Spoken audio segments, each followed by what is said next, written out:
Boom, here we are, Unfiltered and Unscripted with D. Stinson and Terry Weaver. What's up? What is What's up? up? Bro, so here's the backstory. I literally was like riding the wave from the networking event. And there was this smaller event with my wife and Nicole Kramer and Christy where they did these small mini TED Talks. And my wife, watching her, I had this interesting experience. You'll find this interesting because we balance each other out, right? So there was this part of me, I was like, go there emotionally, get there faster, go, come on, Brick, crack it. And then there was like, at the same time, I noticed that she was finishing every thought, closing every, loop. And I was like, envious because I watch my film and I'm like, dude, I forgot to finish like 8 sentences, and I get so mad at myself. Mm-hmm. And so while I was like angry at her, God was humbling me. Well, man, that's how you're wired. Like, Yeah, that's that ADD, HD it is. brain where you're Mhm. you're 7 lines down the road, I know it's bad. and then you're also thinking about like monkeys and dragons in the back of your head. Like, there's always like a side. Yeah, it's funny. Last night, people were talking about how loud it was in the room, and everybody was talking loud. It's like, this is what my head sounds like all the time. Oh yeah. When you're a high performing creative with ADHD, and I've had lots of conversations. Like, I mentioned one of my heroes and mentors last night, and this guy's had 6 or 8 best-selling books, like the kind of books you read that like put a dent in the future for the world. Mm-hmm. Mega church pastor, just creative, like fashion designer. He's done Super Bowl commercials. Like his resume is like somebody gets his resume and it's smoking, and like you hear about his like inner dialogue and like just the, even like the, when an idea comes, how he's up for days, how it's a cycle of almost like cold sweats and, intensity, and, I think there's a lot of intensity sometimes to being a creative leader that I don't know that, it's one of those things that's like, be careful what you wish for. Mm-hmm. We all want more ideas and better ideas, but man, we got to be careful what we wish for because we might just get them, they might just come. And sometimes they come, they come when they come, and it's, I don't know, man. Sometimes I feel like my life is one big intrusive thought. It's a decision on whether I'm going to act on it or not, right? And Leslie and I went to we went to the Bluebird Cafe tonight. We got an invite from a friend who's like, hey, I'm playing at 6 tonight. I'm making my premiere. And if you know Nashville, like the Bluebird Cafe is this historic, been here. Like on the walls, it looks, Dolly's in one corner, Taylor's in the corner. Everybody has rolled through there. Every singer songwriter, rock, country, they've been there and they've done a songwriters night. And most people did it when they, like almost every person in the room was like, yeah, I played here when I was 15 at an open mic night, dreaming of coming back one day for me to be in the headlines.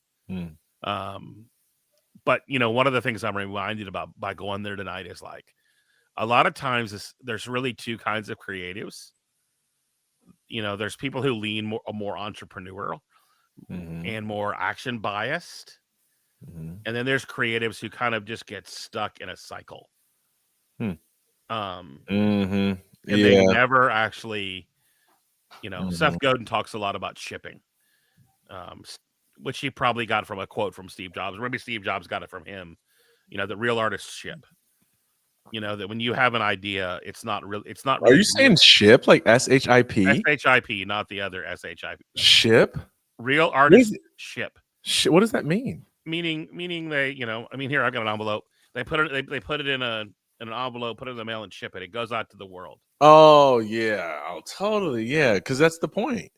Yeah, it's not like Yeah, a yeah, lot of times, the things we make, we analyze so much, right? Like that it Mhm. never, like the world never gets the benefit of it because we're always trying to make it perfect.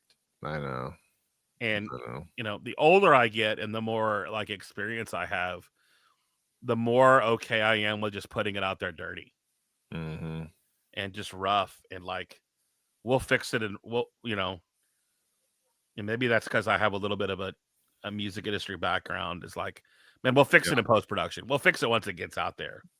Dude, music background is a big thing, and I noticed that recently. Like, there's 2 conversations I've been having with myself about the clients that I coach. One is it might be 3. It might be 3. It might be 3.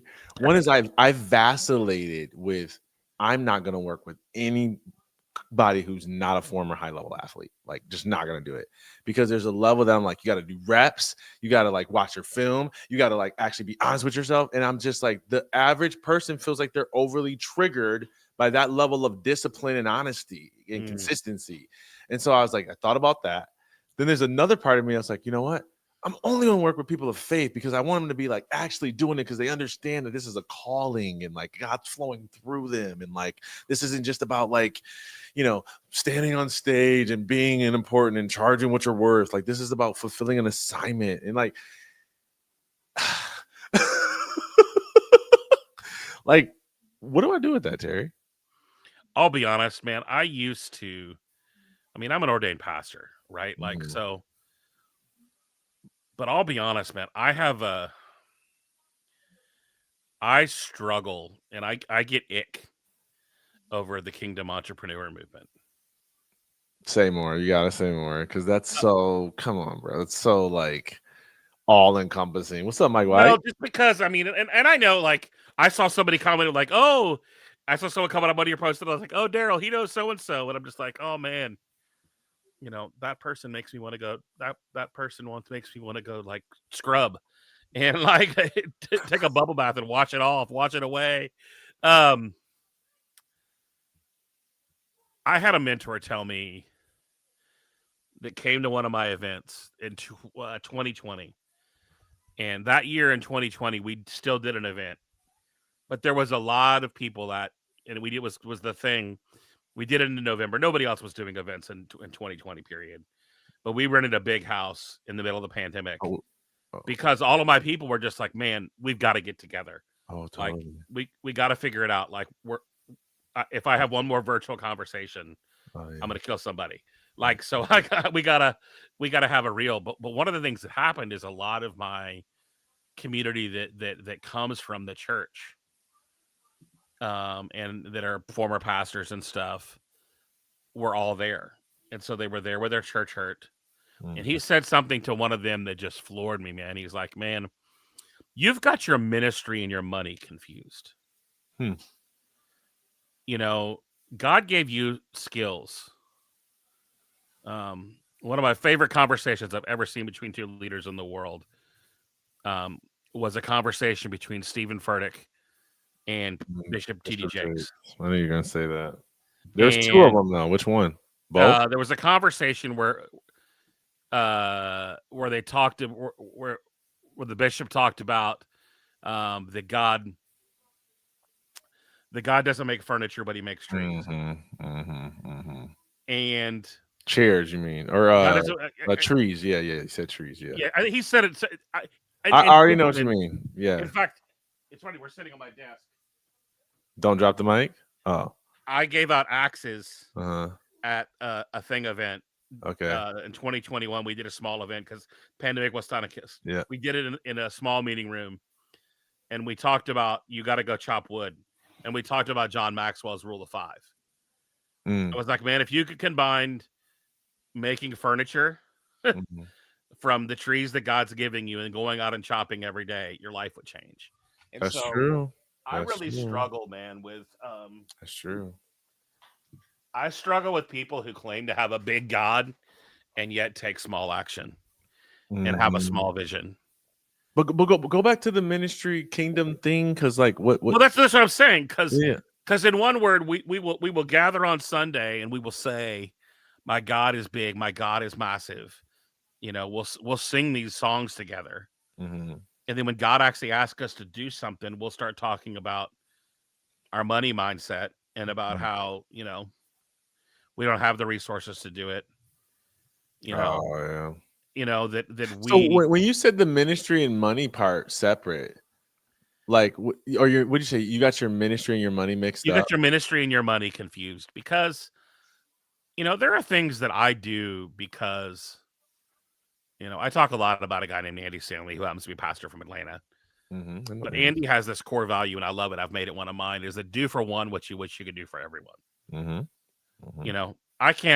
I can't always, and what that means is the person in front of you is someone you can serve, and just because you bless them and give them something and do something from them, doesn't mean you have to or will do something for free.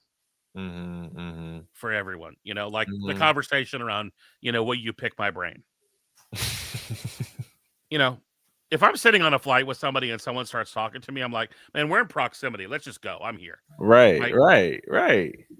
But if you want my time outside of that, when I could be doing something else, Uh-huh. make an appointment and schedule a coaching call, but I don't know, man. I Do you think what's your philosophy on coaching? Because I think people I think some people think they don't need to be coached and they do. And I think some people are overly coached and overly dependent and delegate their power.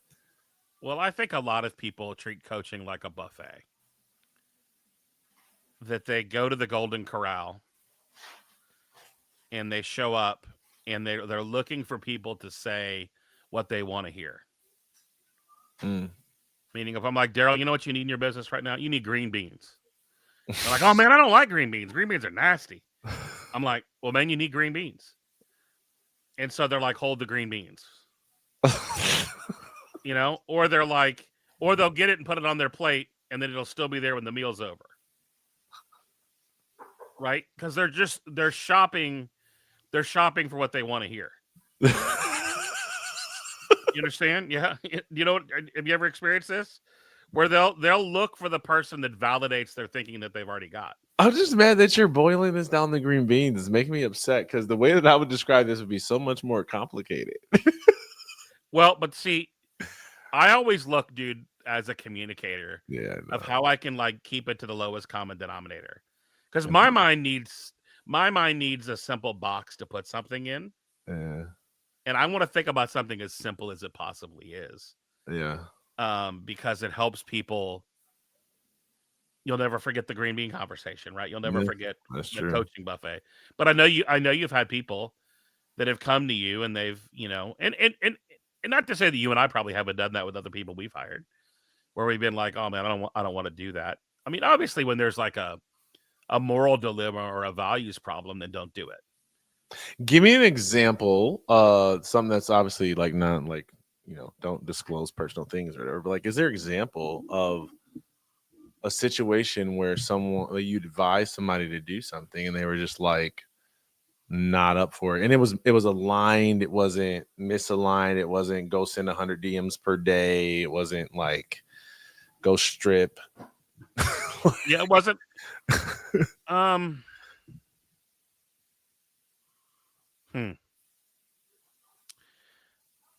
A lot of people tend to, and since we're food analogy here, we'll just stay there, right? Like I'm a corn-fed Southern boy, right? And like when we went to grandma's, it all ended up on one plate and everything got all over everything and everything got messy. Mm-hmm, mm-hmm. And we don't like messy a lot of times in our business life for sure. Mm-hmm. We want it to be like neat and like in like a little, restoration hardware, cute little or bento box from a Chinese restaurant or a Japanese restaurant. We want everything, nothing touching, right? Like you want like the cafeteria tray where everything's got their own little, and that's just not how life works, and that's not how I think we have to learn to embrace the messy if we really want to succeed.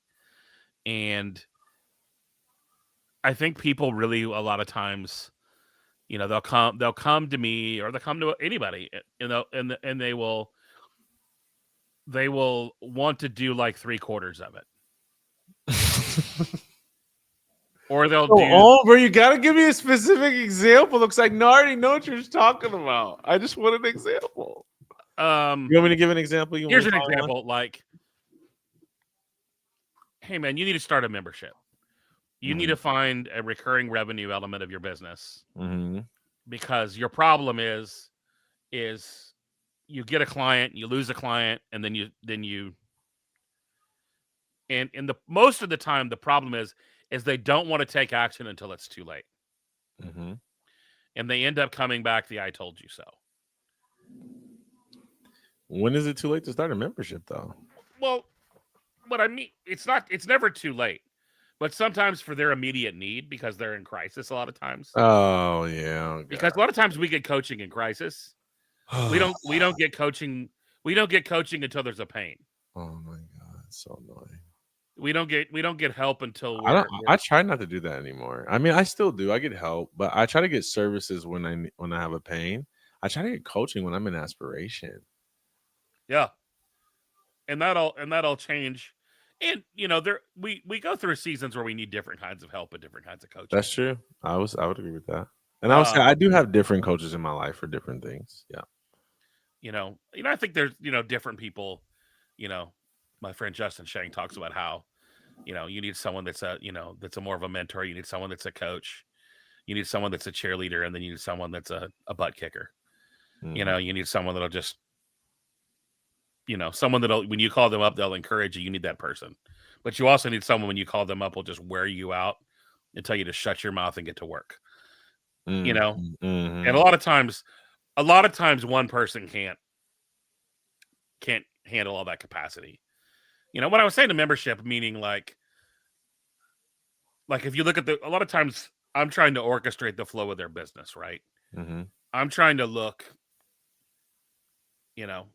one of the questions you didn't ask last night is you wanted to, you were talking about maybe asking about what our superpower was. And so I asked my wife, I was like, what's my superpower? She's like, you're able to hover way above and see a perspective and see things that other people can't see.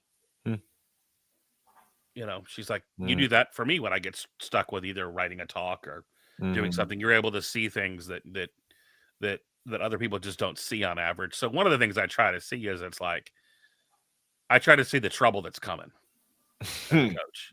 And a lot of times, and this is very much true for people who have speaking heavy calendars, meaning they have a lot of like engagements or they have a lot of time for dollars on their calendar. They need something that's making them money that doesn't require them to be somewhere. Oh, totally. 100. And why I mean it's too late is sometimes they don't start that until they have a bill to pay. A bill to pay, and now yeah, now they're trying to solve it by booking speaking engagements. They're booking speaking engagements 6, 12, 18 months down the road. Exactly.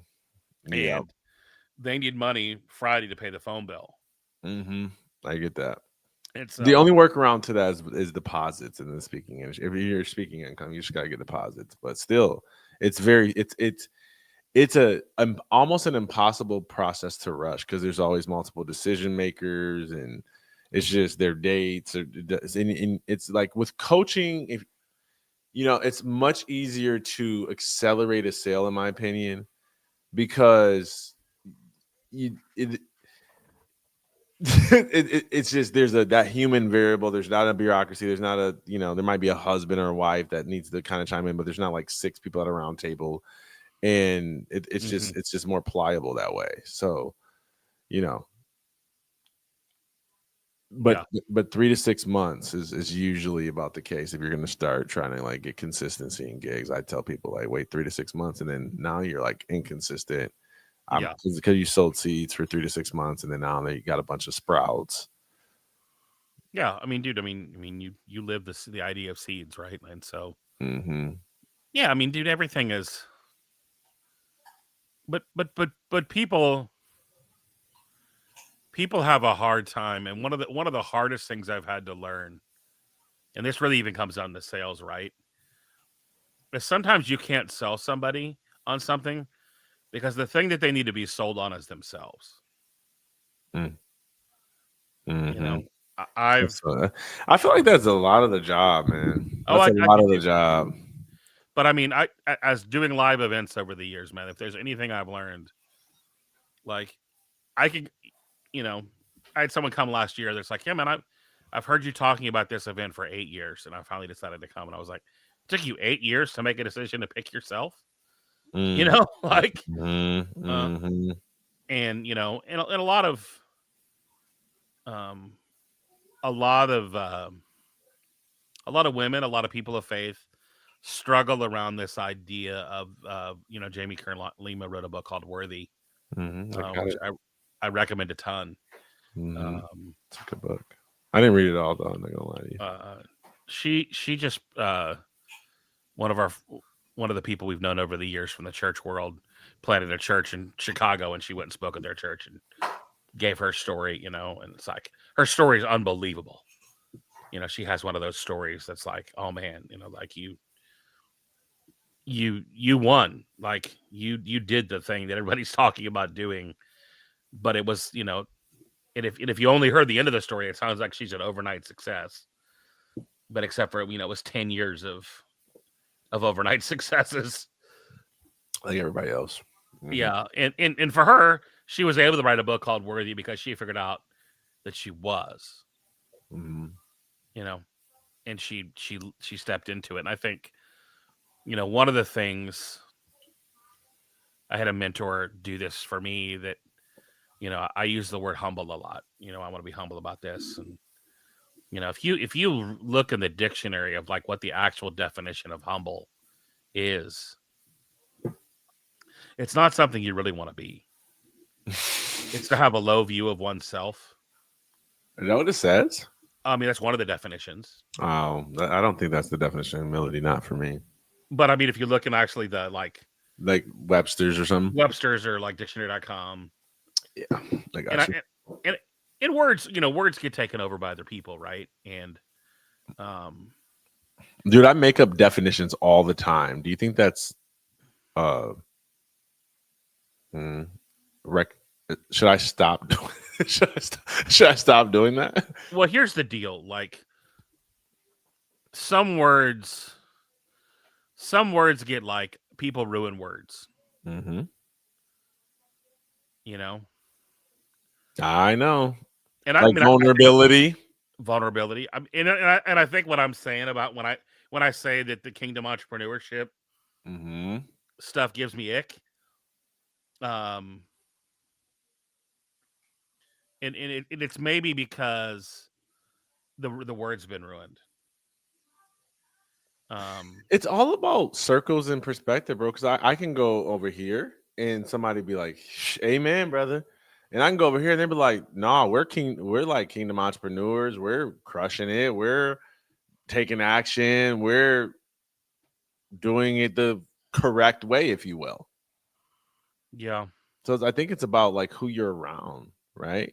Like I tell this story all the time about rejection and how the gap. Huh? Mm-hmm. Here's a large gap I have in my teeth. I can put my whole tongue through my whole gap, right? And when I was in elementary school, and I was real studious, and so I would always just be like, I was introverted. I'd be like doing my homework in class, trying to get it done before the bell ring, and I would feel something hitting in my head, and I would look up, and kids would be laughing because they're trying to kick paper footballs through my teeth, and it just created this deep insecurity. And I sometimes when I do talk, I don't do a lot of younger stuff anymore, but I used to do this talk where I would show people the progression of the decline of my smile. And you would see I was young, I was like cheese and giddy. And then after getting teased for that gap, I was just every school photo for years. And I lived with that insecurity all the way through college, all the way through even my early speaking days. And I'm training, I'm doing an addiction recovery meeting with Miss Yuwandi Oso. Shout out to her.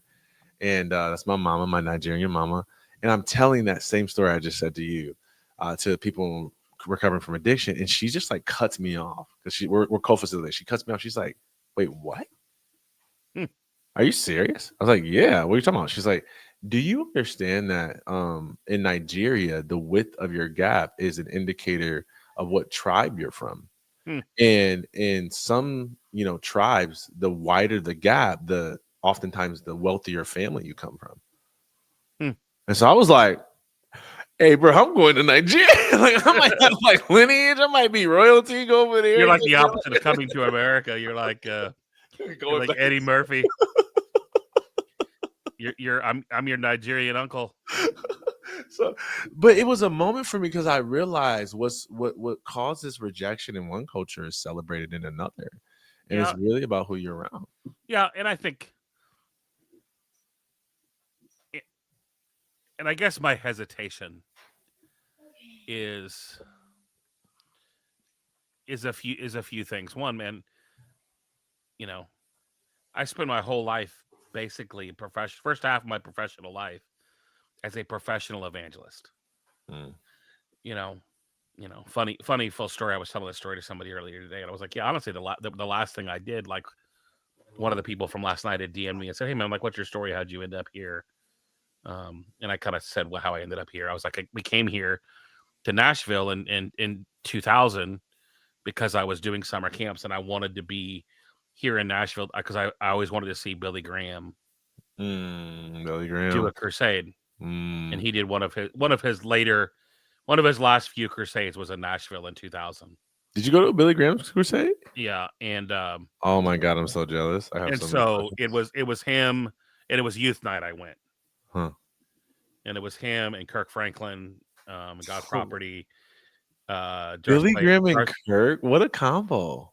George Clay, and then DC Talk back in the day was at the Nissan Stadium downtown. That's a wild, brand new, wild group, and it was a party. I bet. And he started off talking about quoting, oh man, whatever the rock song was of the year, like a mainstream, like he was super relevant. I can't stop thinking about Billy Graham doing like the stomp dance. Yeah, he's like Billy Graham doing GP. Are you with me? Stop. Oh yeah, this is good. And dude, that night, our brother Kirk Franklin started on stage and ran 2 laps. During stomp. He did 2 laps around the field, which is, the track and field, like the whole, like he got on the stage, which is at the the 0-yard line, ran the entire field. Oh wow! Outside of where everybody would have been, all the middle seats. Yeah. During stomp. Just feeling it. And that was back when GP was with him. And I've actually seen God's Property without GP and it without Kirk Franklin. I was like, you guys should always bring Kirk with you. Like, don't do this without him. It's not good. You need. I don't even know what Kirk does on stage, but he makes it better. He's like an Energizer buddy, but he ran around the field, and so full circle. He makes it better. The last thing I did was in 2015. The last like intentional ministry thing I did, air quotes ministry, was speaking at Wheaton College for the Billy Graham Center.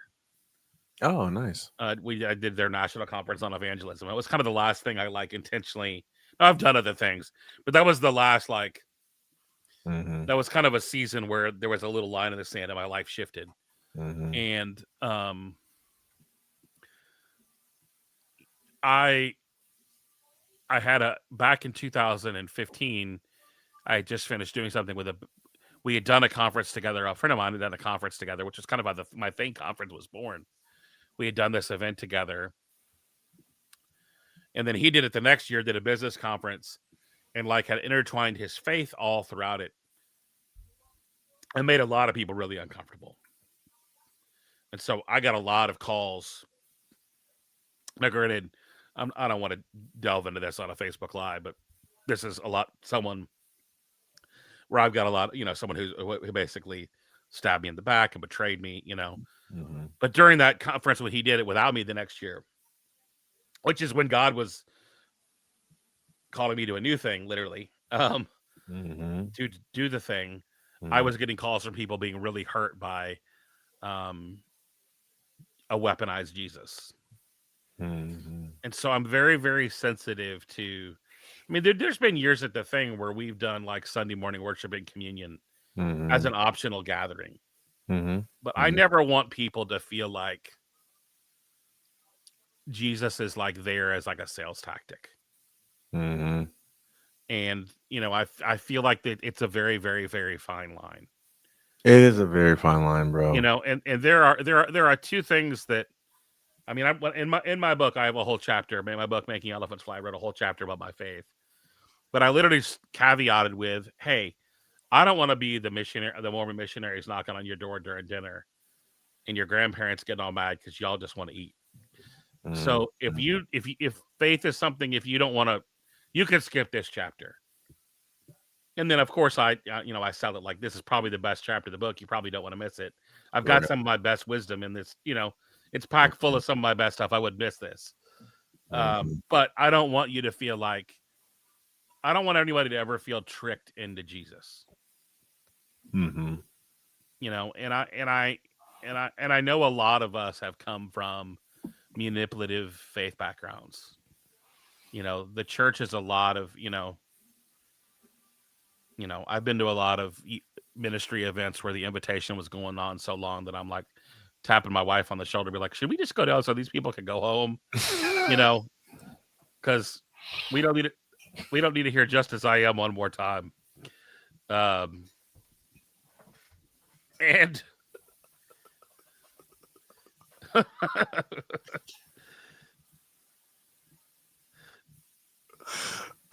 you've apparently been to that same event just like it. But so I'm hypersensitive about one of my favorite people on planet Earth is a guy named Bob Goff. I like Bob. And Bob talks about this idea that we leak Jesus. That if Jesus is within us, and if we're carrying God with us, if we're carrying our faith with us, anyone that's around us is we should be using that. And people are going to engage in conversations. So I'm just extra sensitive to that. Yeah, I mean, that's hard for me, bro, because I so much of my work, I feel like here. Well, let me take a different entry road.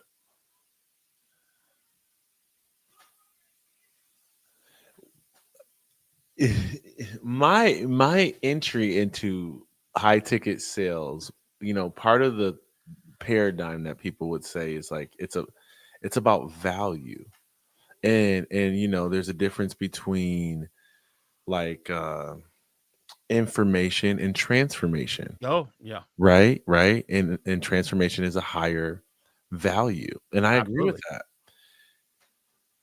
And I think Jesus is the highest form of transformation. Absolutely.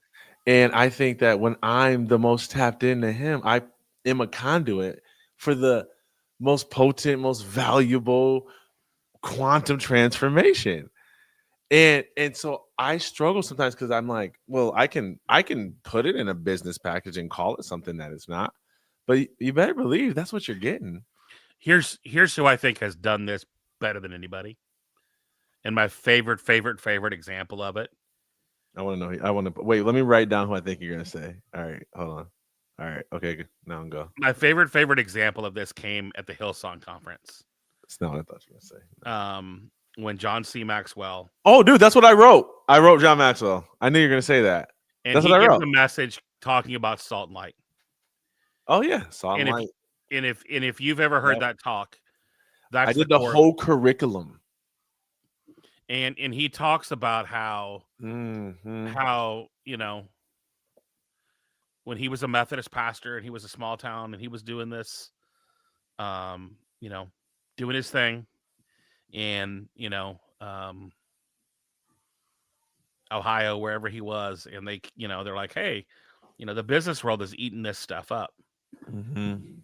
And I think, obviously, man, I'm the kid that was asked to do public school assemblies, and I was trying to think, because I always use scripture as a jumping off point. So when I shifted to go do public schools, I just use black theologians for the most part as my jumping off point, because Black theologians? no, because like Martin Luther King, other guys, In schools? in schools, because was they were quotes around the civil rights movement, right? Give me like an opening quote. Like I actually have Yeah. Martin Luther King a quote. Like, I'd darkness have cannot to drive out darkness, and then light can do that. I'd have to look at my. I just gave you one. Darkness cannot drive out darkness. Only light can do that. Right. But I would use that quote as an example rather than using the scripture that basically says the same thing. Got you. Okay. And I would use that as a jumping off point into an idea around the fact that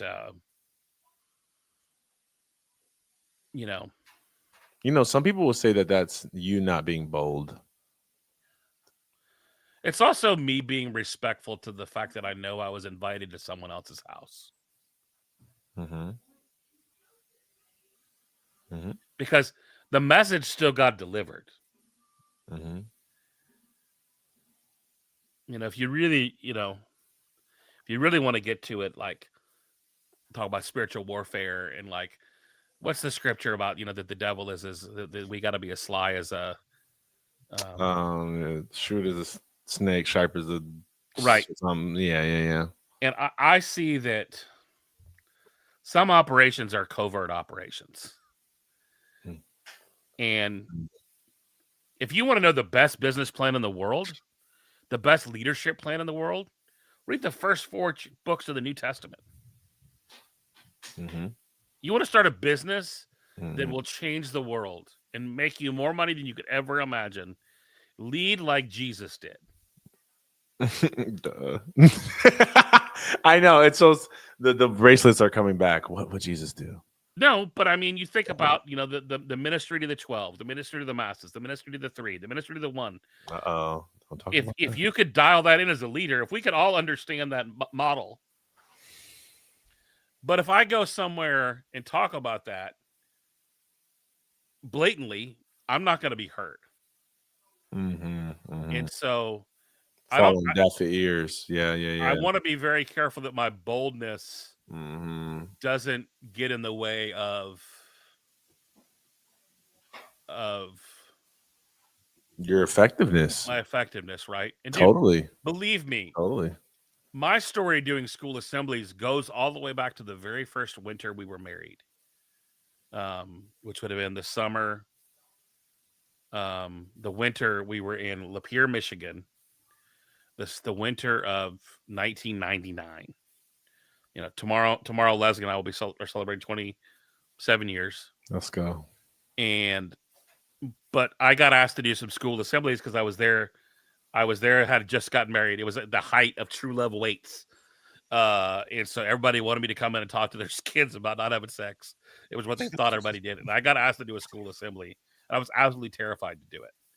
And I did several and they went awesome. And then the very last one we did was apparently in Michigan, there's a thing they do with basketball gyms. Yeah. Where they're double. They're back to back. Uh-huh. So I walk in to do this last school assembly, and I was talking about masks. It was right as Jim Carrey had the movie The Mask out. And it was talking about how we hide behind him and how I hid behind him as a kid. And I get there to speak, and all the kids are lined up on one side of the gym, 5 rows deep, end to end. But the distance of that is a really long distance. I know. I hate that, by the way. And in that gym with a metal roof is one guitar amp with a microphone in it. And that was how I was supposed to speak to the kids. And every time I said a word, I sounded like the teacher for the Peanuts cartoon. Like you couldn't hear a word. It was just all feedback and noise. And no volume that I spoke at would be heard in that size of a room. Oh my God. I just did a gig like that. Yeah. And so like there was no winning. Like I literally just the principal is just like, man, I'm sorry we blew this. Have a good afternoon. you guys get the rest of the, you guys get recess or something, like, and they're middle schoolers, right? So like, there ain't no coming back from that with middle schools. And in that moment, I was like, God, I'm not doing these again. I will never do another school assembly again. No, don't call me. I don't care what the money is. And then we eventually figured out to do them. But when I started to do school assemblies, I really struggled with like, am I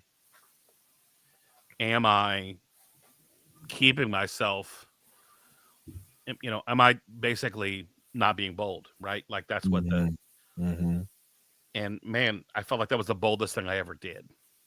Totally. Because we used the tools. Because I hated school. I remember going to I wanted to introduce to our friend that we met yesterday. But the first time I had ever seen a school assembly in public school was a friend of mine who played for the Denver Broncos named Steve Fitzhugh. And Steve was a big football player, like linebacker. Like he was a big brother. And I met him through the ministry of FCA. And he did ministry in downtown. And he's like, hey, man, come hang out with me for the week. I want to show you the ropes. I think you could do this. Well, you just drive me around. It's in the county you live in. He's like, they're paying me a ton of money. And he always got up and did school assemblies. And he did this whole bit where he started talking like a Nigerian professor. And like he would do like 2 minutes, straight faced, boring as heck, with a slight like British kind of, that European Nigerian kind of energy. And then he's like, no, man, I'm just kidding. And then he would bust out his raps on, and the speakers would go wild. And, then he would talk and share a story about playing in the NFL and, showed his ring and, and I think it's really, really interesting that through him, I saw, okay, there might be a different way. And so when I went back and did it, I said, the only way I'll do it is if we can use a lot of video, if I can only speak in 7 to 10 minute segments, and the rest of the time you can use live music to make it where it's not just me talking for an hour and 10 minutes, because that's what they wanted. And so a buddy of mine was a hip hop artist that I had worked with, and he had a DJ that happened to be also the Craze DJ now, DJ Promote, and a rock band that I was traveling around the country doing other stuff with at churches. And we went and, basically threw a party for an hour and 20 minutes in a public school, and rocked the place, and they were life changing. But I mean, I feel like that was the boldest thing I ever did. But the reason I quit doing it is because the church wasn't interested. The church as a whole wasn't really interested in the kind of kids that we were reaching. It was disruptive to bring. What is that? Is that a assumption, or is that stated from people? Well, it's a money where your mouth is. Okay. When my booking team would call, all the churches in a community and say, man, we're pretty happy with the kids we have in our youth group. We're not interested. And it wasn't like one no, it was hundreds of no's. Oh, dude, you know what? I got that a lot. That used to shock me, because I always thought and I'm not saying that, I get people have their, like, hear what I'm trying to say. I always thought, because I have such a like outreach and retention mindset. Like that's I don't know. To me, that's how you grow something. And to me, anyways, I'm gonna go off on the wrong train. But I always thought school programming and assemblies should be like one of the like majority of what a youth ministry should do, because that's where all the people are. And it's like more happens through this, and then and probably because I started in education, even though it was higher education. But I worked with a lot of students, and it's always about like support and mentorship and peers. Yeah. And so I was like, dude, what the perfect bridge? You're like meeting the need. Here it goes. And I know that there's tons of programming in churches that do it, but I always thought, like, why are y'all not doing that? Yeah. And that is the number one thing that I would get, was essentially like, we're utilizing our resources to pour into this community, and they felt like justified by that. Like, we're taking care of our family first, is almost the spirit of it. Mm-hmm. But then I would go, and every time, like, they would be talking about reaching people, and then I'll be so confused, you know. And I don't know, man. I think reaching people is uncomfortable. Oh, dude, yeah. I mean, I got fired as a youth pastor because of the kind of kids that I would have come to church. I mean, I remember sitting at a staff meeting one time, Mhm. and I was a smart aleck kid. I was a 19-year-old youth pastor. I had no business in this job, but I was called, and I was a good communicator, so I was an easy hire. I Mhm. was cheap, and I had a pulse. And I never forget being in a staff meeting with the deacons one day at a church, decent sized church, and they're like, "Man, I don't know how can we get rid of the skateboarding kids in the yard?" And I'm like, "How can we build something to keep them here?" Dude, don't talk to me like that. Come on, bro. And this is me in a meeting. This is why I got moved to something else, right? I remember saying, uh, "Well, we just don't like the look of kids smoking in the church parking lot." And I said, "Well, nobody complains about the deacon smoking in the church parking lot." So why y'all upset? That didn't go over very well. Here's one, right?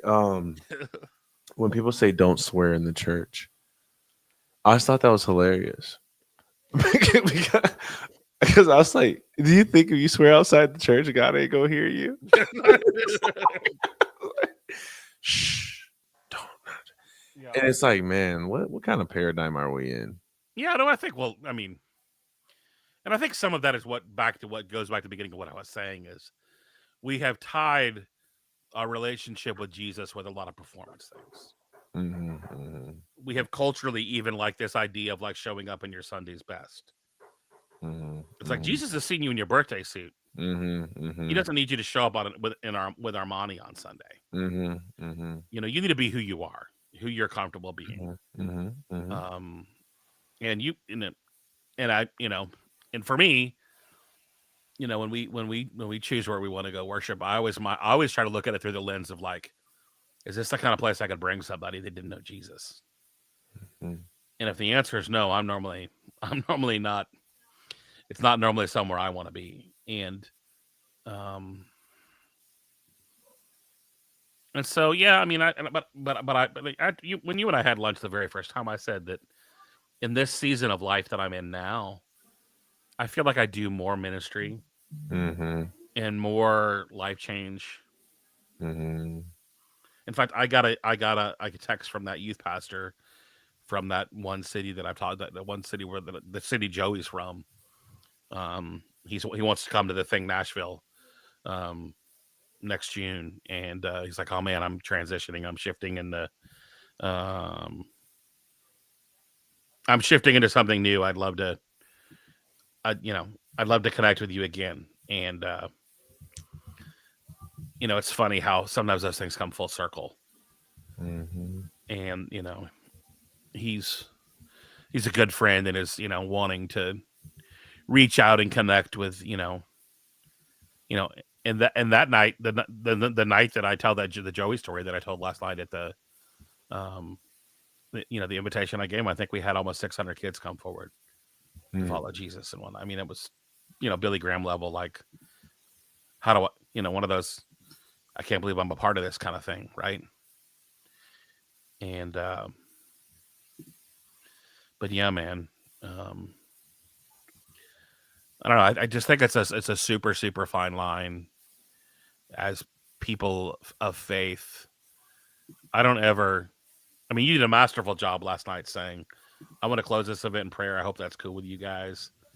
Um, I mm, think a lot of it just comes down to the nuance of saying, anytime I want to go down a faith road, I always try to interface it with for me. When you're telling, I always encourage, I teach people this, that when you're wanting to share something deeply personal about faith or religion that's for you, as soon as you preface it by for me, mhm, for mhm, my experience is, no one can ever change that. No one can question what your experience is because it's yours, right? mhm, And I think it's important. I don't know, man. I've been in some pretty, and maybe I've just watched the Shiny Happy People documentary. The Shiny what? There's a documentary on Amazon called Shiny Happy People, and it's about the teen mania movement. Oh no, I haven't watched it. It's a hard watch if you have a ministry background, because it was this really great tool that did a lot of really good things, but did a lot of it in a really bad way. It hurt a lot of people in the process. And it really comes down to, and I think you'll appreciate it, comes down to the, something I heard. And you know me, I'm always like digging for something that nobody else is paying attention. And there's a lot you could walk away from watching this thing, and you could walk away really hurt and really angry and really like, oh my gosh. But one of the things it talks about is Ron Luce, who was the founder of Teen Mania Ministries. It says, he was abandoned. He was hated by his mother and father. And so basically he just turned his hate and pain into trauma dumping in the name of ministry. I get that. And so his unresolved and unhealed trauma became multiplied and weaponized. And, I think it's, with anything as a leader, that stupid Spider-Man quote, from the very first Spider-Man movie with great power comes great responsibility. It's so basic and it's so cliche, but it's so true, dude, that we have been entrusted with amazing gifts and an amazing access, like you said, to transformation. And so we've got to steward that with great wisdom and great caution and great, just want to be careful. Let's land the plane on that. Like, how can people steward their calling and their gift to speak? What do you mean? How to speak? To speak, to influence, to inspire, whatever. Fill in the blank with your vernacular. Yeah. So how do they balance? How do they steward it? Too much is given, much is required. What's required? In your opinion. Yeah, my opinion. I mean, the Bible says, right? The Bible says that to do justly, to love mercy, to walk humbly with your God. That's what's required. That's all that's required. In fact, the beauty of the Gospels, man, is the simplicity of the law. That's what we often miss in the Bible is, the Old Testament is all of this law and story and Jesus is like, no. Let me just break it down. Love the Lord your God with all your heart and love your neighbor as yourself. Just stick to that. Let me just simplify it. You people can't handle any more than that. If you can just do those two things, the rest of it'll work out, right? And I think that I think we're really uncomfortable with tension. We want things to resolve. And I think a lot of being a leader and a communicator and a lot of stewardship is managing the tension. And that can be very uncomfortable. That's very heavy. I know you feel that deeply, man. Oh my God, I hate it. I get the text from you, either before, during, or after an event, right? Like you feel the great deal of, you feel the weight of like, I've been given this thing to do. Yeah, that the number one reason why I text you is because I couldn't unthink, or I couldn't stop my mind from thinking about something you said at the event. You said, I have these ideas and that need a place to land. And it wasn't just the words you used, it was the emotion you expressed when you use it. As I was like, oh my God, I'm the same way. And I thought I was crazy. Like I thought like I've never described it that way. I just was always like, I don't know, but I did tell my wife that was one of the major gifts of ChatGPT for me. Is I was like, oh, it can catch all my ideas. What it does is it helps you. Yeah, it doesn't close the loop. Not but it really. helps you put a pin in it.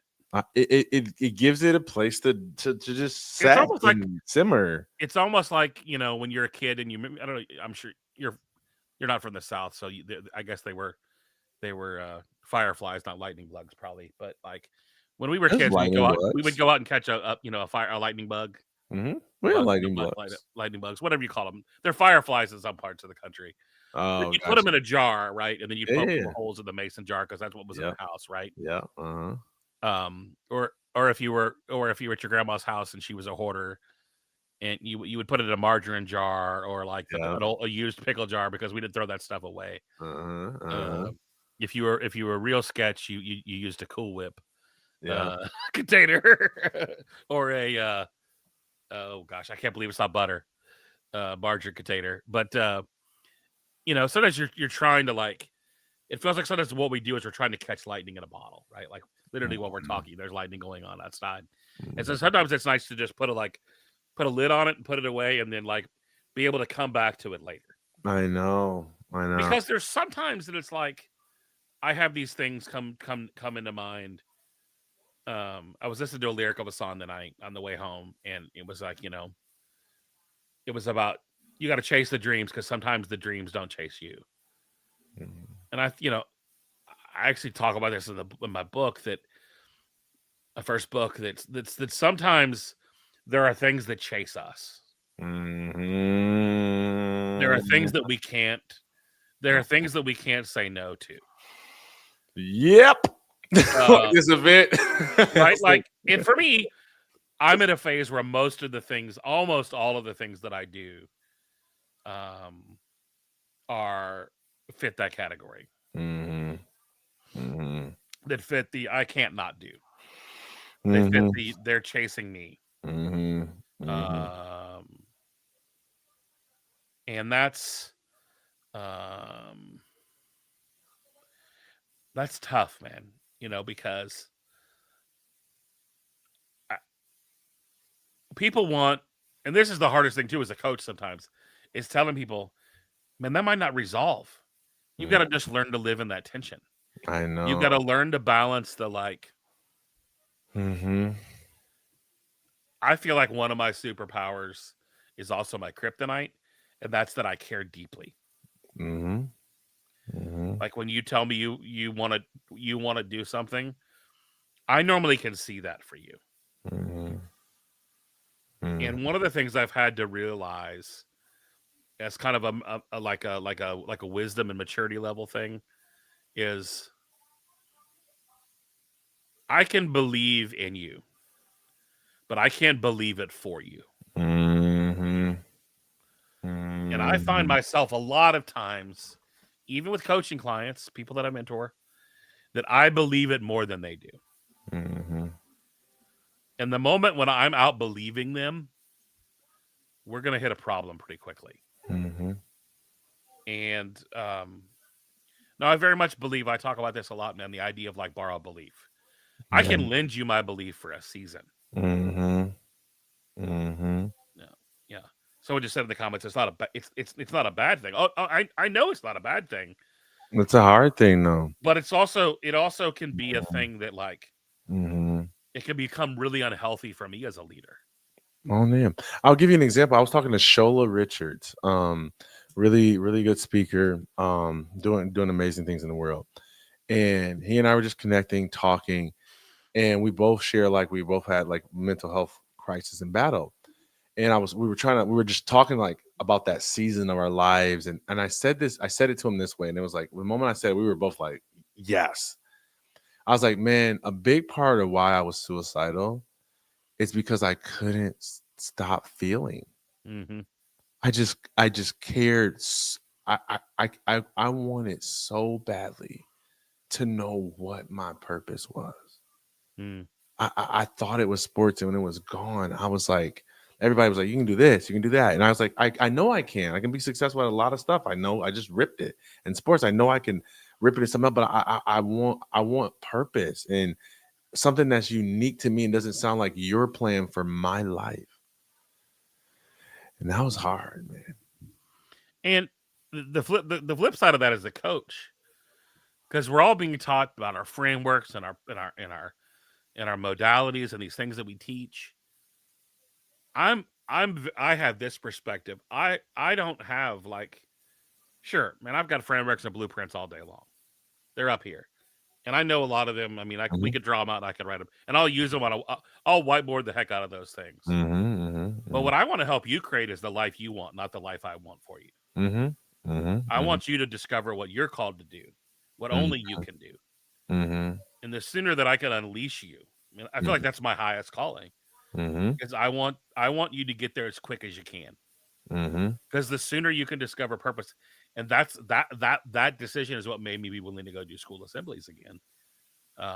And obviously, I'll be 50 later this year. Like I'm not necessarily I'm not the school assembly guy anymore. I'm not the cool, Converse wearing youth pastor kid, that I was in my late 20s, early 30s. Rolling with rock bands. And that doesn't mean I don't have anything to say. It just means there might be somebody better to say it. And I'm okay with that because I know that I'm entering a phase in a season of life where my goals and my calling is really to raise up who's next. Dude, that was the hardest thing for me to do 3 years ago. Because I felt like, and then I'm still very much in the industry and I got lots of work to do. Oh, dude, same. I mean, I'm still going out and doing it and speaking and but still 3 years ago, there was a shift because it was like, I kept saying, I want to change the world. I want to change the world. I want to change the world. And then I was going to get better and I keep improving. I want to reach as many people possible with my story. And I hate when people say that, if I just reach one in the room, because I think that's stupid to be in front of 1,000 people and only reach one. I think that's lazy. Like you should be able to reach like 1,000. And oh man, like, how do I word this?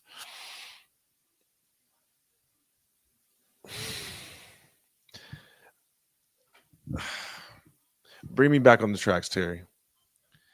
What comes to mind here, man, is I have a slide in one of my talks, and on one side of it is the multiplication symbol, and one side of it is the addition symbol, plus and X, and that the multiplication is greater than addition. Yes. And that once we have a shift in our mind and we understand that we have the ability to help empower and equip and enable others, when we begin to shift. Now, that's not to say that I'm not still building a personal brand, that I'm not still going out there. I mean, heck, we're doing this now, right?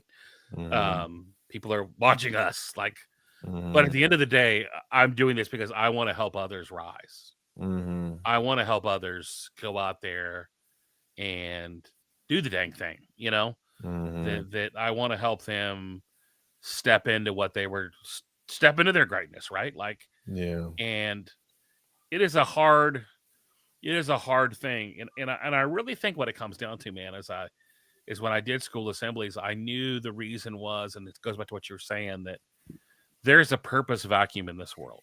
And you mentioned it, you had it yourself, that there's so many people that are hurting and struggling and not stepping into who God designed them to be because they just haven't discovered purpose.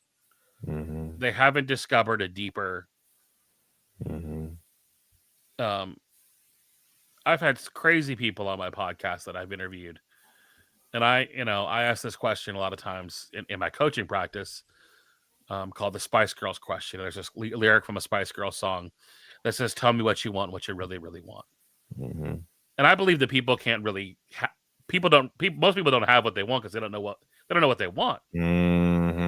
And you'd be shocked at the number of like legit human beings that have stopped me mid conversation and been like, these are people who are like 9-figure dudes that are like, man, I don't know what I want. It's like, I'm just chasing more success. And I'm like, okay, dang, okay. We're recording this, bro. And it's true, right? It is. And so I'm willing to sacrifice a little comfort and a little peace to allow people to discover what is possible for them. And the more people that I can help and serve, for me, you and I have talked a little bit about this, like off the record, like this helping speakers piece. man, there's nothing more than help wanting people to become better at it than to host a conference and get speaker proposals and realize just like, oh man, that's how I look. Yeah, or yeah, or like they can't be that bad, can they? I know. Right? It's Like, wild. It's wild, man. and I know I have an unfair advantage, man. I have unmerited favor. I had someone in middle school who believed in me and said, "Man, there's 1,000 elementary kids out there. Go talk to them about Jesus." And so when you're 12 years old, 13-year-olds talking to 9-year-olds for 25 minutes because somebody helped you. I mean, mainly it was because they were inner city bus kids that nobody else wanted to deal with, so they let us teenagers deal with it. But for me, I kind of lucked out by getting a chance to learn early, and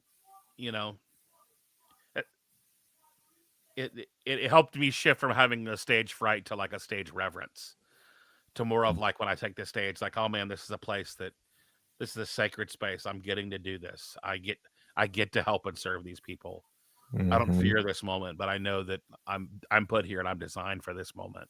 And that's not to say that there are times when you walk up and step into the lights and go, "Ooh, this one's a little above my pay grade," like, but yeah, man, I think there has to be like this idea of like seeing people. There's nothing better than watching people come alive. There's nothing better than being on the front row of watching people go. Like you mentioned someone last night. She's like, "Man, I found my new best entrepreneur friend last night." Like, that's life shifting for people. It is, man. I mean, at the end of the day, don't get me wrong, events are hecka hard. I mean, like, but at the end of the day, we're not doing brain surgery here. We're putting out a charcuterie board. We're putting out a ticket link, and securing a building. But that allows transformation. It does. Because other humans getting around other humans changes the world. It does. Because you see somebody else that's like, that person's a weirdo. I'm a weirdo. And, Leslie and I were talking about this on the way home because I was like, I have no idea what Darryll and I are going to talk about tonight, but it'll be weird. Right? Like, there's just, but because my wife got happy. She's like, good, because he ain't gonna talk to me. Right? Well, I have a couple of other friends that's like, I literally got a text. I got a text the other day from a friend. It was like, my wife said to call you. Are you free? Like, and that's because there's a group. There's like, there's not a lot. There's a small group of people that understand the weirdness. There are people there's 2 people that are probably watching this. Probably think we've been heavily drinking and should be in an insane asylum tonight. And we're making no coherent sense. But what we're talking about is a conversation around like that not everybody's going to understand because there's struggles that until you've, as the quote says, until you've been the man in the arena, you don't necessarily know the cost. And that internal dialogue and that battle and that like, was it good enough? Did I accomplish? I didn't. I could have been. It's never good enough. But man, if we can multiply people to do the work, and enable and encourage them and equip them and give them the resources and help them be better, then there's 10 of us making a difference and 20 of us making a difference and 30 of us, in the banking world, there's such a thing as compounding interest. But I work in a space of compounding influence and compounding transformation. Yes. And when you understand that, you do take these things kind of seriously, but also you hold them kind of loosely because you're like, you find yourself in a lot of situations where you have no idea what you're doing. Hmm. You said something earlier that I'll do this, and I got to close out soon. But you said you're like, it's past my bedtime. no, this is perfect because I promise you, I wouldn't have been able to sleep till about 3 in the morning if I had this conversation. And now it's like, it's all and then I'll be up at like 3, like whoop. And I think my wife's more night owl than I am. Oh, And I just get these. It's at their events. It's after I speak. It's after doing oh events, yeah. or after I hear people that inspire me speak. It's just I just can't. But I want to cover this side of it because it was interesting to hear you talk about speaking when you were younger and how that introduced this reverence because my introduction was the opposite actually. But this same outcome, different entry point. Yeah. Mine was through listening, not through speaking, Mm, because I was so deeply insecure that I wanted to figure out exactly how other people thought, interpreted the world, what they valued, so that I could project an image that was like I'm that perfect thing that you're looking for. So I can be street thug guy, I can be like I can listen to white music, I can talk white with perfect vernacular, like I could just chameleon blend in. And so, you know the best speakers in my opinion are the best listeners, because mm, it is the depth of their ears that produces the sharpness of their tongue. mm, And for me, I developed a reverence because to listen to somebody's soul mm, felt like sacred territory. And I mm, could see that I was in a realm where I was manipulating a soul reading to to show them a version of myself that I wasn't, right? mm, But then when Christ came into my life and I started using my gifts for light and not to perpetuate that darkness, then it was around learning people so deeply that I can go first and put language to something that they struggle to articulate from deep within themselves. mm, And to me, that's sacred territory. Like if I'm gonna put your there's scripture where Jesus was like he knew their thoughts. Like if I'm gonna put your thoughts on display, that's sacred territory. That's sensitive. That's mm, like you're reading my mail, bro. mm. Same outcome, different doorway. Yeah. And I mean, I think it came for me. Interestingly, my parents got divorced. You know, in around kindergarten. Um, and that sucked really bad for me. I remember the night that my parents told me it's we have memories of we've deleted some memories but some things. Mm-hmm. And I remember being in the basement of like our childhood home on West Ox Road off of in Fairfax, Virginia. Very specifically in the basement, and I was in my Lone Ranger sleeping bag, my Lone Ranger and Tano cowboy sleeping bag. And I remember my parents telling me they were getting divorced, and I remember crying myself to sleep in that sleeping bag. I remember going in head first in the sleeping bag like a burrowing animal. Um, but in that same space over those days and times, I remember watching people speak as a Mm-hmm. child. I remember watching Billy Graham. I mean, funny you mentioned Billy Graham. I remember watching. That was back when Tony Robbins had an infomercial on every channel, Mm-hmm. and I actually I've written about this a great deal. In fact, I talk about lining up my stuffed animals as a kid and basically preaching to them or encouraging them. Or Mm-hmm. I knew as young as like 5 or 6, dude, that like there was something in me that I wanted to be in the transformation business, Mm-hmm. because there was nothing better than watching what those guys did when people lit up with hope. Mm-hmm. I knew that hope. I knew really early on, even in my darkest moments as a kid, that hope was the only thing that really truly changed the world. Um, and obviously, Mm-hmm. I came to learn that it was the hope of Jesus. Um, but I learned that like I wanted to be someone who, I knew that was a gift that I was given really early on. Um, And so that's not to say, dude, that there have been times I've hopped on stage and been like terrified, like there are definitely some schools that I spoke at that I was like, man, let's get out of here before this thing goes south. This is a rough building. Like, when there's bars on the lunch counter, you're not in the right. You're not in the. And yeah, man, I think it's one of those things that, like,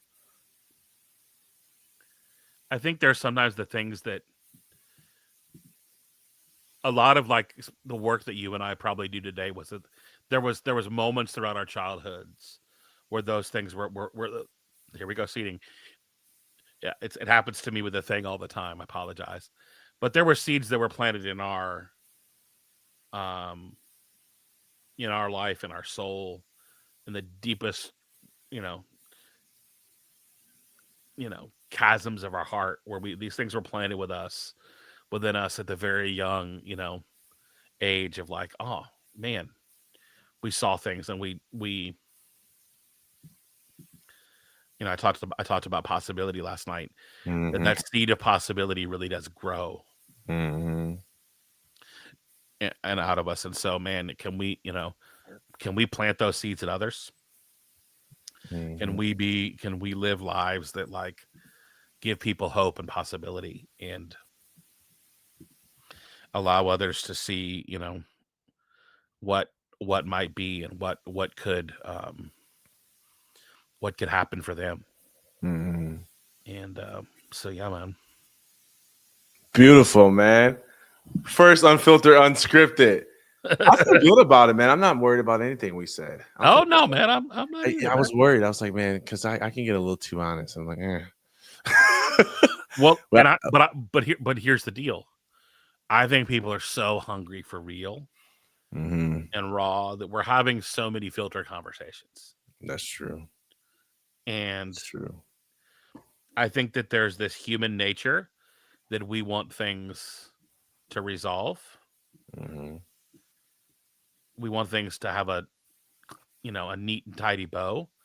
I mean, we're both speakers who speak all the time and forget to finish a sentence. We both do, because that's how our minds work, right? And so, I think sometimes we have to realize we've been relieved of the job of, like, doing all of the work. Yes, bro. This is perfect. That, like, we have been given a season and a task and a moment, and we need to give that our all. But if it doesn't, sometimes it might not resolve then. And there's nothing more,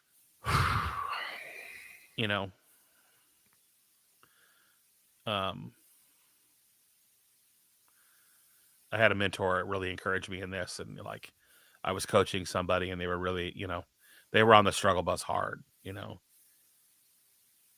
I was like, man, he told me, he's like, man, you got to remove your happiness and your definition of success can't be tied to their level of action, because their transformation is dependent on their action, not your wisdom.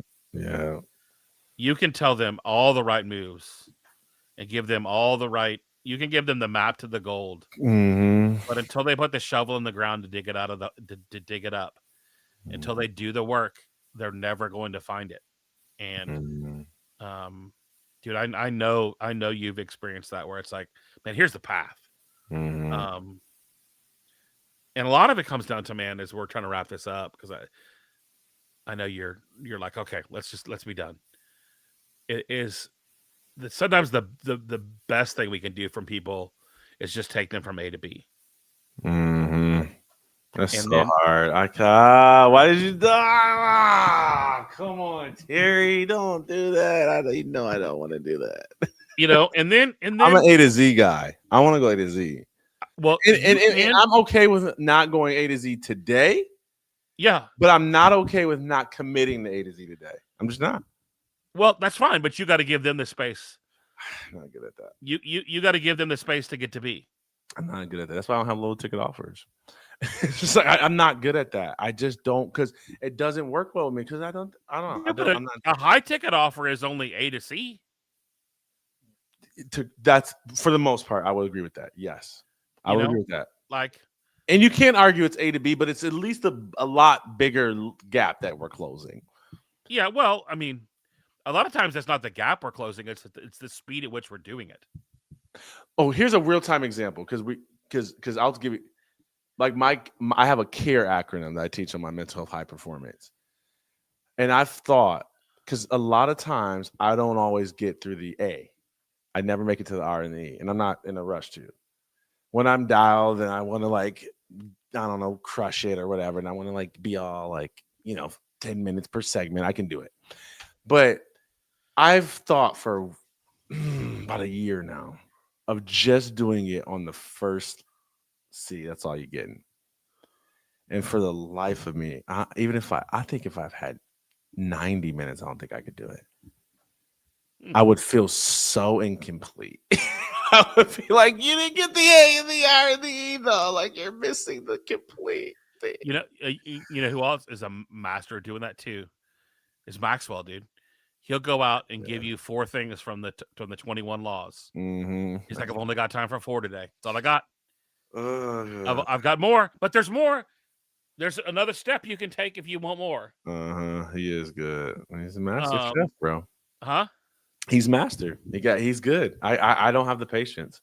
Yeah, well, and I think that Well, I won't say I don't have yet.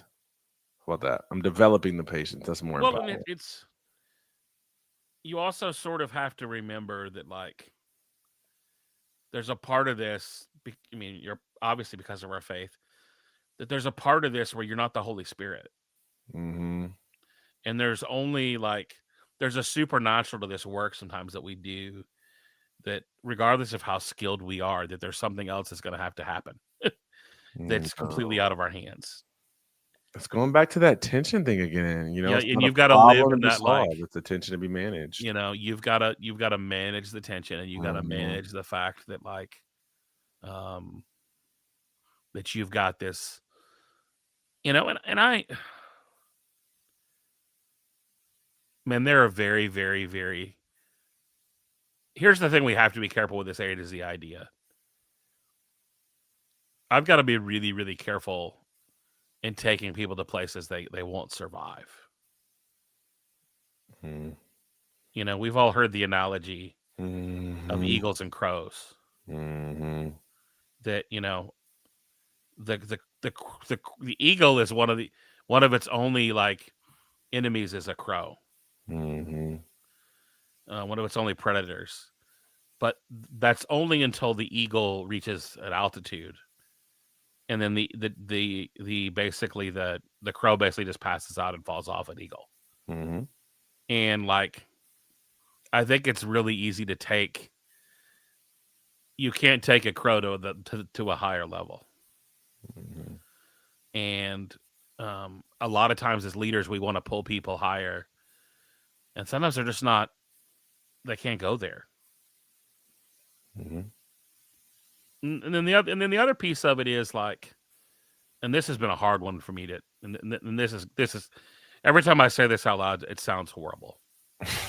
It sounds egotistical. Oh God. But Carrie, we're doing good, man. Don't edit it. I'll put it on you, right? I'll put it. My thing. I'll put it on you. Go for it. All right, go for it. Let it rip. It's too late now. You already said it, dude. If you show up and speak somewhere, right, and you give a 5 out of a 10, that's happened.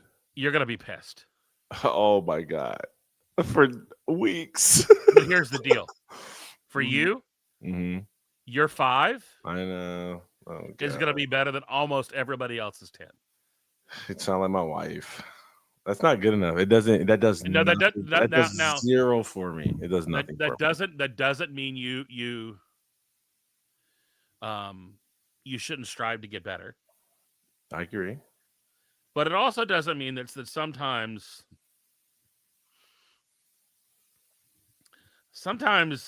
because the Holy Spirit is the Holy Spirit, we do deliver sometimes what the room can handle. That if we just showed up with our 10, they wouldn't have been able to handle it. They wouldn't have been able to respond to the level that we were just at. And that's an odd form of pride and humility that, once again, is a tension that has to be. That doesn't mean you should phone it in the next time you're going to talk, right? Right. But that also means that sometimes the better move might be, if you feel underprepared, the better preparation move isn't to slave over the talk. It's just to get rest. Oh, do you know that happened to me last night, right? No. Like, I made 2 pivots last night in real time because of exactly what you're saying. Like number one, I was gonna do my 5 to 7 minute speech on there's no time to waste. And then I got in that moment and I was like, it's gonna feel like a fire hose. It's gonna feel way too urgent when I'm just meeting these people. And then the hot topics, I was like, I want to hit these linchpins, and I had these ground rules. I'm like, I want to get into it. And then I was looking at eyes, and I was like, we're gonna get there. Honestly, that's why I decided, like, I'm gonna have to go A up to a B. minute. I'm gonna be the contrarian for a minute, which is something I never do. I normally, but I knew I wanted to build the tension. I didn't want to let the room off.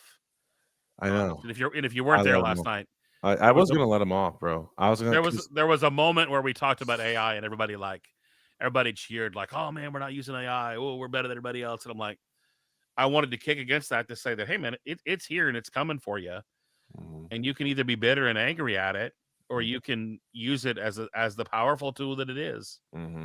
Or, there's that stupid quote that a lot of these, these quotes that make you angry. It's like, if you hate change, you're going to hate irrelevance even more. And it's like, there's a lot of people that are clinging to irrelevance. Yeah. And it's tough. It's tough to balance that, man. It is. Let's go. Unfiltered, unscripted. You're like, shut up. Let's turn this thing off. I'm going to bed. No, actually, I feel like I hit another second win. I'm like, I know. Yeah. They say you always stop when you're don't. It's like, it was like when you run hills. It was like you can never stop going up the hill. You always got to stop going down. Yeah. Like, that's just a mentality. It's like we've reached the 90-minute mark. Yeah. No one. I mean, Marissa is watching. I don't know if she's still here. There's 4 people watching on my end. Okay. I mean, that's the thing, is they're on different channels. Who knows? I mean, we're getting. No, it's 2 on Twitch. It's probably a bot. Yeah. Maybe there's like 2 people. It's people in Russia watching. And the sad thing is, there's gonna be like at least every couple hundred people that watch the replay.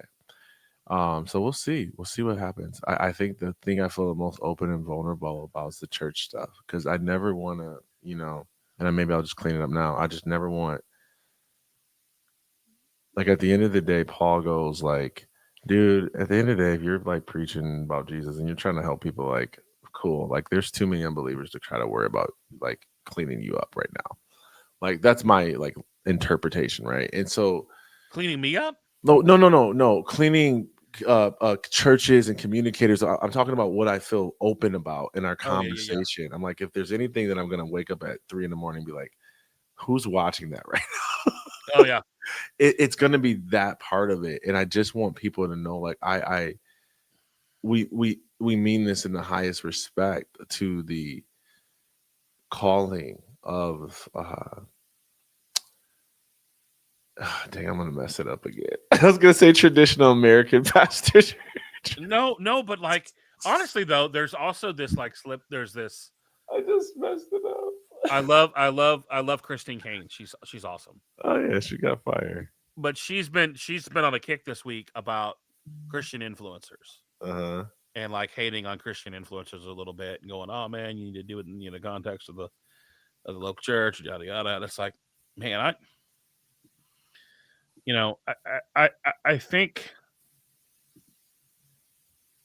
and this here's what's really interesting. If you read your Bible and don't see your Bible through the context of the American evangelical church, and if you read it through the context of the culture at the time, the church was integrated in culture. If you look at the ministry of Paul, to the Romans and Paul to the Greeks, Paul at Athens, he was integrated in the church was integrated in culture, because it was the first time in history that it could, after the resurrection of Jesus, Jesus kind of got unleashed on culture, and Paul was one of the ones leading that, right? Like, and there wasn't all these like lines and rules. It was very messy and very sloppy, and it was, there weren't mega churches, and there weren't lights, and there weren't pastors in Bentleys. There weren't. There was just the love of God on a full rampage through a broken and hurting world. And I think it's exciting that guys like you and I get to take that outside of the church wherever we go. And we may not always be teaching, scripture. We may not be, our good friend Jenny Ray last night was quoting Ephesians 2:8-9. I may not go and do that when I go in a place, but I don't know. I don't have to give you the address of where it's from for it to still be. I mean, my book says God's word doesn't return void, and I don't have to tell you. I don't have to tell people who don't know the address of something, anyways. And the thing to get obsessed about is that you're living a life that's honoring to God, and is attracting others. So that when people look at you, they go, "Hey, man, what's going on with your life? Why are you that way?" That's the gospel movement. That's the thing that'll actually change the world. And no, I mean, everybody knows the bride's not perfect, that the church isn't perfect. I've just known in this season of my life that I've been called to. I love what Spurgeon says. Do we need to defend the gospel? No, man, he's a lion. Let it roll. And I feel like that with my calling, that I'm in a place where it's like, man, it's time to get unleashed and unhinged from things. And so I'm gonna tick some people off in the process, and we're gonna be controversial. And if you've learned anything when listening to us two fools talk tonight, is that we're thinking, we're processing, we're very sensitive. I'm going to be very sensitive to somebody that has never encountered the church, or that they're far from God. I very much want people that aren't, they're people I told this to somebody last night. I was like, what's interesting about my community is, like, I've got people that have been a long time, people that are atheists, but they're right along people who are of deep faith. But at the same time, they're watching these people come into our community of people that were pastors that got fired and spit out by the church. So their context of the church is, man, they sure leave a lot of people hanging. And and we're in a season of, like, man, what the world needs right now is for us to be on mission and be on purpose, and know that we can't fix every problem. And know you and I have been given a few that we've been assigned to, and we're going to do our best to stay focused on those as much as we can. So if you don't hear me sharing an opinion on something, it's because I don't have time to get distracted by everything. I've got an assignment. And, one of those is to raise up leaders and to collaborate. And, even the idea of us talking and doing this late at night, it's like, collaboration doesn't make sense. It's messy. It's unselfish. And And most of us are trying to do things to build self and to build our own kingdoms. So, I love collabs, and I think everything you said is true. I've oh, just dude, done it. I don't do anything these I've days. just done it too much. I've done it too much to be on the other side of it. To Oh be yeah, like, it's the paradigm of the fear is gone. Like, I mean, I have hesitation in terms of trust, but like, oh yeah, the outcome of it is like it's so much better than an individual genius, right? So that's, one can set 1,000 to flight, two can set 10,000 to flight. It's a multiplier effect when we collaborate. But most people don't know them enough to collaborate with somebody else. They don't know their self enough. Like that, you got to know your lane, your gift, your light, what you bring to the table in order to effectively, collaborate with somebody. And the other thing is you collaborate around possibilities, not always around problems, right? I'll never forget talking to Brian Pruitt, and he was coming. He's a All American running back, was an amazing speaker. At the time, we were trying to revitalize this 17-person church, and we were bringing him in to be like a speaker that brings in a crowd, and try to like maximize and keep some attrition from that crowd, or some residual from that crowd. And I was talking about all these challenges that we were having growing the church, trying to partner with him. I'm like, we got this problem. We really need partners for this. We really need help with this. These people won't stay. This won't stick. There's old people like are mad that we move in the pews. Like da da da da. And Holy Spirit spoke to me. He said, Darryll, if you keep talking to him about your problems, he's going to see you as a project. If you talk to him about your possibilities, he's going to see you as a partner. mm-hmm. And it was a shift because I had just as many possibilities as I had problems, but I was only focused on the problems. And I think it's a good invitation for how we view life, because every day we have an opportunity. Am I going to focus on the problems or the possibilities? Yep. And it's all about what we choose to focus on. And if you can, and I think that's what makes an entrepreneur one of the most powerful forces in the world, because in a corporate culture, many times the future is dictated by the problems they have. And as an entrepreneur, like when you become a phase of an entrepreneur where you start saying this, and I've caught myself like, I feel like a professional firefighter today. I'm just putting out fires. It's like, and if I'm putting out fires, I'm not setting good ones. Yep. Oh, that's good. Say that one more time. As if I'm not putting out fires, I'm not setting the right ones. I want to put people on fire. Like, right. I want to light the right people on if fire. I'm always putting out fires, I'm not setting them. Oh my God. Yeah, it's mine. But dude, I mean, how often do you get up and feel like you've got to fix something? Oh God. Well, no, first of all, I live in tension, default by design, right? Default or design. And so but man, I'm about to say that so much because what a good way to get people to get it. It's so true, Terry. Oh, stop doing it. That's the problem. I keep trying to land it, and you just keep throwing gas and things. I'm not trying to stay awake. I was trying to do this so I could sleep. Now I'm gonna be up. Yeah, sorry. Yeah, I mean, dude, even my wife even gave me this for my desk. A little desktop fire extinguisher, like an emergency. Yeah, it's next to my dumpster fire pencil holder. That's hilarious. 90-minute stream, y'all. Thanks for tuning in. Unfiltered, unscripted. We love you.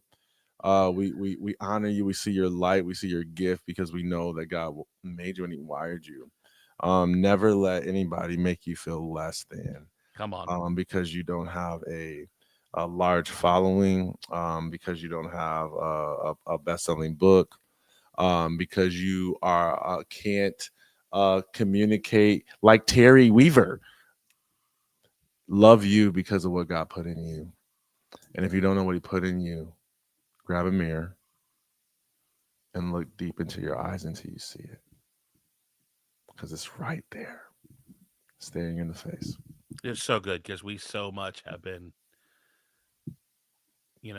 I've realized, I thought about saying this last night, but I don't think I did. That a lot of times lately, and I've seen this in some of the work that I've done with other people, that my biggest job as a coach and as a leader and as a creator and as a child of God isn't to put my overlay on someone's life. Mm-hmm. It's to be able to look at their life and see all the puzzle pieces and Mm-hmm. help them put it together in the best way possible so they can be who they were designed to be. Yes. Because most of us, there's a few exceptions, but most of us have everything we need already. Mm-hmm. We just need to get the right people around us Mm-hmm. to help us move and shift forward. That Totally. if we actually allowed ourselves to surround ourselves with people that were able to see that in us. Mm-hmm. And so, you know, the thing from many people, Darryll, in closing, I think that's missing is they have this ego problem that says, I want to do this all alone. Mm-hmm. And we are both as leaders saying, you know what, man, there ain't no doing alone. Sure, we could all go and all be about, we could all be about, promoting our name and our agenda and our plan. Or we could say, man, how can we serve each other to advance the mission of getting more people on fire with purpose? And so I know that's your goal, and I know that's mine, that we want to see people do what they're designed to do. And, I'd love to stay home more Friday nights. So, they can go out and serve and um, and do what they're called to do, because I can't be everywhere and neither can you. Mm-hmm. And it all comes into that mindset shift, right? Like, that's the biggest part about collaboration, is when you shift out of thinking, well, man, what if they get some of my business? Scarcity. Yeah. But Mm-hmm. when you start to think around abundance and realize, hey, we're going to be both just fine. And we may even do some business together. Mm-hmm. And, but how can we help the most people step into that purpose and step into that change? And if you watch tonight, if you're still watching at this point, God bless you. Something's probably wrong with you too. I mean, LaShawn Merritt's blowing us up. My guy Yeah. Sean Deal came in. My guy Alec, Yeah. Taylor, Jim. Like Some of my y'all may need to little, go to BetterHelp right now. BetterHelp.com. They're not a sponsor of this. Schedule an appointment with a licensed therapist. No, I'm just kidding. But I'm also not kidding, right? Like, yeah. sometimes it's like that. We have to get past that, like, that roadblock that is ourselves. And so, well, man, shut this thing down. We've been doing this long Easy. enough. Love y'all. Night. Peace.